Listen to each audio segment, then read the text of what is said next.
दोस्तों कभी कभी हमारे मन में एक सवाल आता है कि गाड़ियों में जो टायर यूज किए जाते हैं उन टायरों का रंग काला ही क्यों होता है। ये अपने आप में बहुत बड़ा सवाल है। दुनिया तो रंगीन हो गई, ठीक है। पहले टीवी भी दोस्तों ब्लैक एंड व्हाइट आती थी, लेकिन दोस्तों बाद में धीरे धीरे जैसे परिस्थितियां बदली, टेक्नोलॉजी आई, सारी चीजें दोस्तों रंगीन होती चली गई। आपने देखा होगा कि सेलफोन भी पहले दोस्तों ब्लैक एंड व्हाइट आता था, कहाँ एंड्रॉइड फोन था, ठीक है। लेकिन धीरे धीरे दोस्तों विकास हुआ, तो आज हम लोग दोस्तों सेलफोन जो यूज करते हैं, जो मोबाइल फोन यूज करते हैं, ये एंड्रॉइड बेस है, ठीक है। इस तरह की और रंगीन चीजें हमें मिल रही देखने को, ठीक है। हर जगह रंगीन चीजें मिल रही देखने को, चाहे कपड़े हों, चाहे घर हों, उसके पेंट्स हों, टाइल्स हो, गाड़ियां हो, हर जगह कलर है। फिर भाई टायरों के साथ इतनी नाइंसाफी क्यों, ठीक है। ये टायर काले के काले ही क्यों रह गए, ठीक है। अच्छा, अगर मैं आपसे कहूं दोस्तों, पहली बार जब ये टायर बनाया गया था ना, उस समय टायरों का रंग सफेद हुआ करता था। जरा एक बार कल्पना करो, सफेद रंग का टायर कितना खूबसूरत लगेगा ना। जब कोई चीज हमारे सामने नहीं होती है तो हमें ऐसा ही फील होता है कि शायद ऐसा होता तो बेहतर होता, ठीक है। मैं आपको और भी बातें बताऊंगा कि रंगीन टायर क्यों नहीं होते हैं, और रबड़ के जो टायर अभी यूज किए जाते हैं, ये जब रबड़ के टायर नहीं बने थे उसके पहले किस चीज के टायर होते थे। या कभी आपने सुना है लकड़ी या चमड़े के टायर के बारे में? उसे टायर नहीं, उसे हम चक्के के रूप में जान सकते हैं। लेकिन क्या आप इसके बारे में जानते हैं? दुनिया का जो पहला टायर बना था दोस्तों, सफेद रंग का था, ठीक है। ऐसे तमाम सवालों के जवाब के लिए दोस्तों आज वीडियो में तैयार कर रहा हूं। ये जो मेरा लेक्चर प्लान है ना, ये जो मैं सीरीज दे रहा हूं आपको, इसमें दोस्तों मैं आपकी उत्सुकता को शांत करने के लिए वीडियो बना रहा हूं, ठीक है। और कभी मेरे मन में भी इस तरह के सवाल थे कि कभी मैं जानने का प्रयास करूं, लेकिन कभी समय नहीं मिला। आइए थोड़ा सा समय निकालते हैं और सीखते हैं, समझते हैं, ठीक है। पहला पॉइंट ये है कि टायरों का रंग दोस्तों ये काला ही क्यों होता है। तो उसके लिए दोस्तों थोड़ी सी बातें मैं आपको बताऊंगा, तब आप ऐसे एक लाइन में बताऊं तो टायरों का रंग कार्बन की वजह से काला होता है। चलो छुट्टी हो गई, घर चले। इतने से काम नहीं चलेगा भाई, 10 मिनट का समय दीजिए, टायरों का इतिहास खोल के रख दूंगा, ठीक है। तो दोस्तों अपने जीवन काल में, चाहे सबसे बड़ी बात यह दोस्तों कि गाड़ी छोड़िए, टू व्हीलर छोड़िए, फोर व्हीलर छोड़िए, हम एरोप्लेन के भी दोस्तों चक्के देखते हैं ना, वो भी टायर काले होते हैं। यानी पैसे का कोई बात नहीं है, ठीक है। गाड़ियां रंगीन हो सकती हैं, एरोप्लेन रंगीन हो सकते हैं, ठीक है। तो टायर भी रंगीन हो सकते थे, लेकिन नहीं किया गया, यानी कोई बहुत बड़ी वजह होगी, ठीक है। ये कार्बन एक लाइन में जो बातें आ जा रही, इससे भी दोस्तों आपका मन के भीतर जो उत्सुकता है, जानने की जो इच्छा है, जिज्ञासा है, वो अभी शांत नहीं हुई, ठीक है। तो दोस्तों क्यों काले होते हैं, आइए हम उस पर चर्चा करते हैं, ठीक है। सबसे पहले आपको समझना पड़ेगा टायरों का इतिहास। ज्यादा नहीं बताऊंगा, कम शब्दों में बताऊंगा। टायरों की शुरुआत की बात करें दोस्तों, तो सन 1800 ईस्वी से दोस्तों टायर की शुरुआत होती है। और जो टायर शब्द है यह एक फ्रेंच शब्द है, इसका जन्म हुआ है टायरर। क्या नाम था दोस्तों? पहले से टायर नहीं बोलते थे, इसे क्या बोलते थे? टायरर। और टायरर से दोस्तों ये र एक है वो गायब हो गया। जैसे सुनामी से टी गायब हो जाता है, साइलेंट होता है ना, इसलिए गायब हो जाता है, ठीक है। तो उसी तरह से ये भी है, ठीक है। तो अब आप में से बहुत सारे लोग यही नहीं जानते भाई, फ्रेंच वर्ड है ये, और टायरर इसे कहा जाता था। अब हम वाहनों में जो टायर यूज करते हैं उसकी बात करते हैं। जब ये टायर नहीं थे ना, उस जमाने में या तो चमड़े के या तो लकड़ी के बने हुए दोस्तों टायर यूज किए जाते थे, या चक्की यूज किए जाते थे। आपको पुराने समय में याद होगा दोस्तों, एक इक्का गाड़ी होता था, ठीक है, जिसे कोई बैल या घोड़े के द्वारा खींचा जाता था। उसके जो चक्के होते थे, ये ऐसा चक्का होता था, ये लकड़ी का बना होता था। लेकिन दोस्तों इस लकड़ी के चारों तरफ एक लोहे की खोल लगाई जाती थी, नहीं तो लकड़ी छटक नहीं जाएगा, टूट नहीं जाएगा भाई। उबड़ खाबड़ स्थानों पर चलेगा तो टूट नहीं जाएगा। इसलिए दोस्तों इसके ऊपर एक रिम भी लगी होती थी, आपको याद होगा।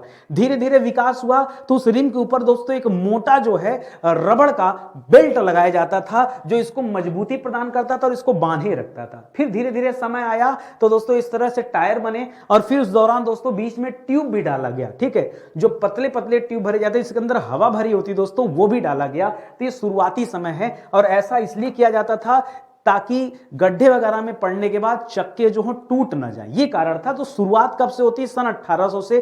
पहला पॉइंट याद रखें, ठीक है। एक व्यक्ति था जिसका नाम है व्हील राइट, उसका नाम ही दोस्तों व्हील राइट है।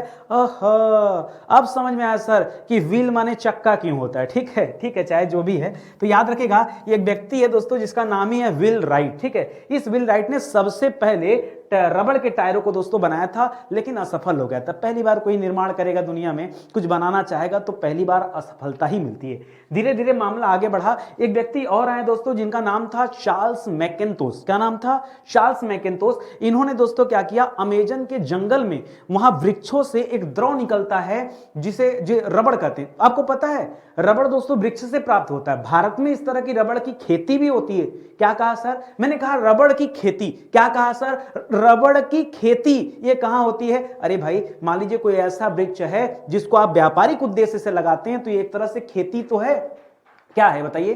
खेती तो है। ठीक है, तो याद रखेगा ये नकदी फसलों के तहत आते हैं दोस्तों। और होते कहां पर? तो ज्यादातर आपको केरल वगैरह मिलेंगे, वहां पर दोस्तों खूब इस तरह के पेड़ पौधे मिल जाते हैं। यहां पर दोस्तों चार्ल्स मैकइंटोश ने क्या किया कि एक व्हाइट लिक्विड जैसा कुछ निकलता था अमेजन के जंगल में जो वृक्ष होते थे, उससे दोस्तों सबसे पहले रबड़ बनाया। हालांकि ये जो रबड़ था बन तो गया, चीजें सही भी थी, लेकिन जब मौसम चेंज हुआ, एक मौसम से गर्मी, एक बार ठंडी बरसात, ठीक है, जब दूसरे मौसम में आया तो धीरे धीरे दोस्तों ये रबड़ फेल हो गया। जिस पर्पस से बनाया गया था वो पर्पस दोस्तों क्या हो गया?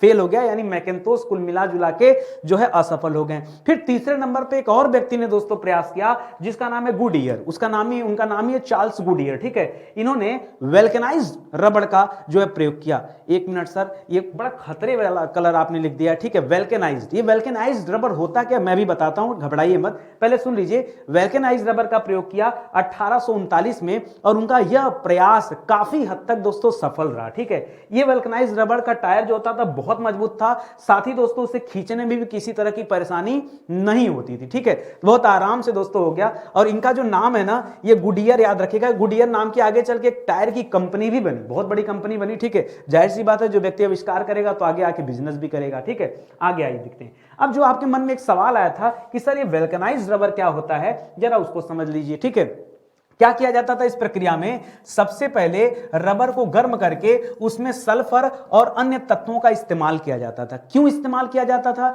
देखिए जैसे सोना होता है ना, अगर प्योर सोना है, एकदम प्योर गोल्ड है ना, आप उससे कुछ नहीं बना सकते। सोने का सिर्फ बिस्किट हो सकता है। आप सोचे उससे हम अंगूठी बना लेंगे, नहीं बनेगा। आप उससे सोचे कि जो है ईयर रिंग बना ले या कुछ और बना ले, कोई ज्वेलरी तैयार कर ले, नहीं हो सकता। ठीक है, जो प्योर गोल्ड होता है, मैं 24 कैरेट की बात कर रहा हूं, 24 कैरेट की बात करें, भाई उसकी शुद्धता क्या है? 24 कैरेट को ही एकदम प्योर गोल्ड कहा जाता है, उससे आप कुछ नहीं बना सकते।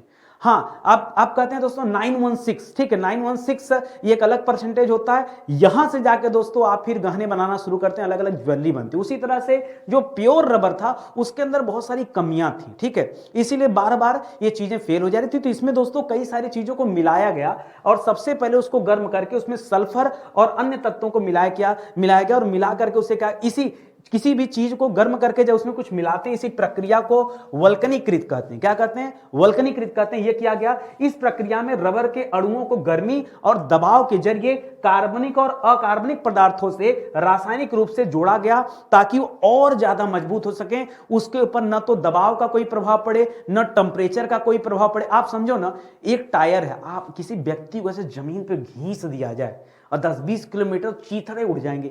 ये सोचो, ये टायर दोस्तों कितने किलोमीटर रनिंग करते हैं और कितना घर्षण होता होगा। आप कल्पना करो कितना घर्षण होता होगा, उसके बाद भी ये टायर सेफ हैं। इसका मतलब अगर ये नहीं किया गया होता तो टायर कब के फट गए होते, गर्म होके कब के टायर क्या हो जाते, फट गए होते। दोस्तों याद रखेंगे, वेल्कनाइज रबर जो होता है दोस्तों, अपने भाषा में समझिए अब कि वेल्कनाइज रबर किसी भी प्रकार का मतलब किसी नहीं,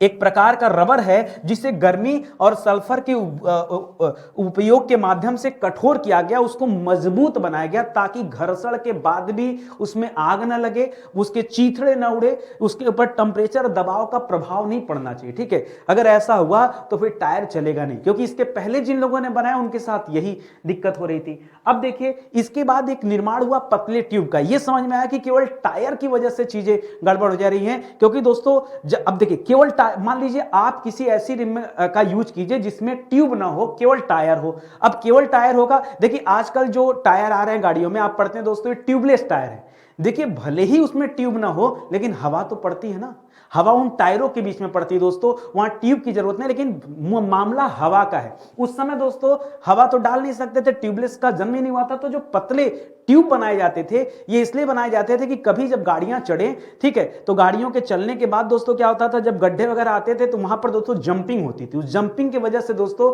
प्रभाव पड़ता था। तो ये हुआ कि इसके अंदर कोई हवा का आइटम डालना पड़ेगा, समझ रहे हैं ना। जैसे मैं कहूं, अगर हमको जमीन पर उठा के पटका जाए तो चोट लगेगा।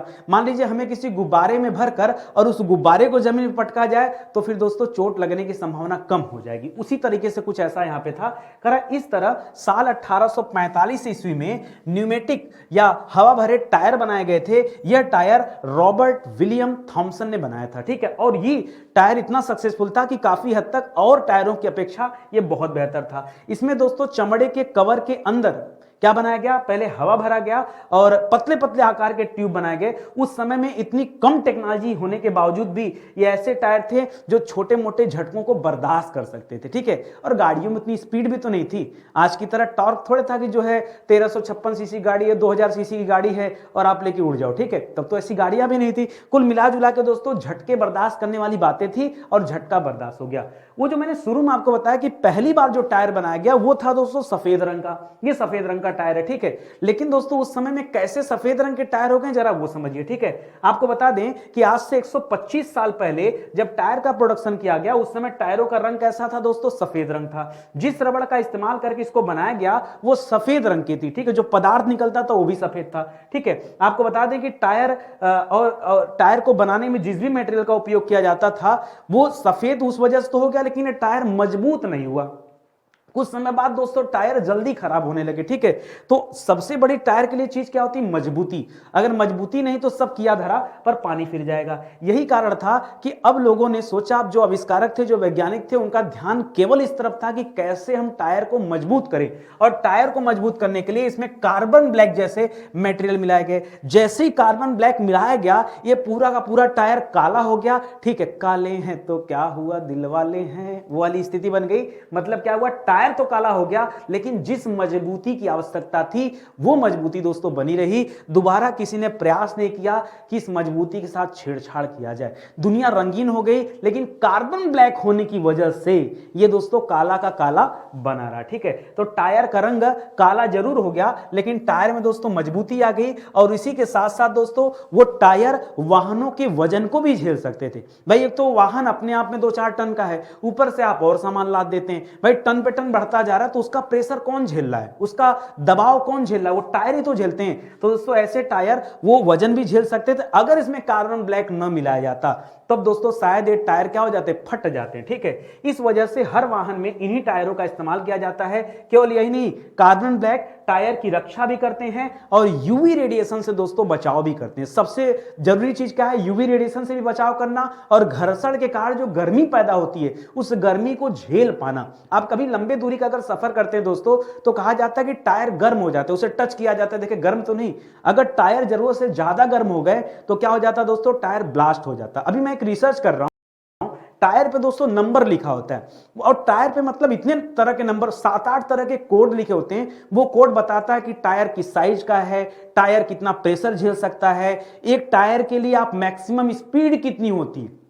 ये गाड़ी को देखने की जरूरत नहीं, ये टायर पे लिखा होता है। क्या बात करते हैं सर, अभी मैं रिसर्च कर रहा हूं, उस पर भी मैं आपको एक वीडियोस दूंगा ताकि अगर आपके मन में उत्सुकता और भी है तो आप मुझे बताइए, मैं उन सारे तथ्यों पर दोस्तों वीडियोस बनाऊंगा, ठीक है। फिलहाल ये मुद्दा था दोस्तों टायर के काले होने की। मुझे लगता है आप सारी चीजें समझ गए होंगे, ठीक है। अभी दोस्तों टायर को पढ़ते पढ़ते मैं पहुंच गया ट्रेन के चक्के के बारे में। भाई ट्रेन में तो कार्बन ब्लैक की जरूरत नहीं पड़ती है, उसके जो चक्के होते हैं दोस्तों लोहे के प्योर दोस्तों बने होते हैं। केवल लोहा ही नहीं, उसमें और भी कई एलिमेंट का प्रयोग किया जाता है, वो भी सारी चीजें मैं आपको बताऊंगा। और इन चक्कों का वजन दोस्तों विश्वास नहीं करेंगे 400 किलो से लेकर 800 किलोग्राम तक होते हैं, एक एक चक्के का वजन। फिर सर इसको लगाया कैसे जाता है वो सारी चीजें मैं आपको बताऊंगा। फिलहाल दोस्तों आज के लिए बस इतना ही। उम्मीद करता हूं आपको समझ में आया होगा और मजा भी आया होगा, ठीक है। तो साथ में बने रहेंगे तो 10-5 मिनट में मैं आपको डेली इस तरह से यूनिक वीडियो देते रहता हूं ताकि आप कुछ नई चीजें सीखते रहिए और लोगों से अलग होइए, ठीक है। जब तक आप लोगों से अलग नहीं होंगे तब तक कैसे पता चलेगा भाई कि आपके अंदर क्या खासियत है। तो थोड़ा समय दीजिए और सीखते चलिए, ठीक है। मिलते हैं अगले वीडियो में, तब तक के लिए बहुत बहुत धन्यवाद आपका। जय हिंद, जय Bharat. Thank you so much.